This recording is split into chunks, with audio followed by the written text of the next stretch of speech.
Here's the backflow bob.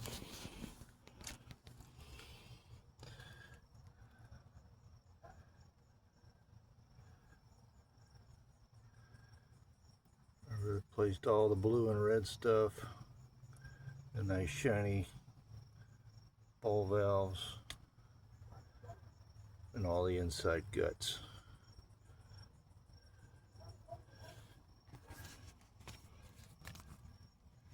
And there's the front that I got rid of the little nylon plug.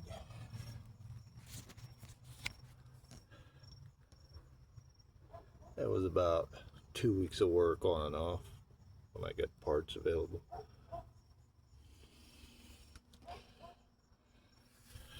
I put these on there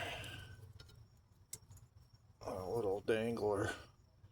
That's a little cable leader for fishing.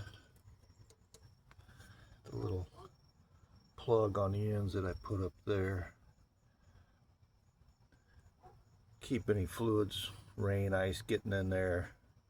And I put the keeper on it so the technicians that come out and check it don't walk away with them or drop them in the rocks.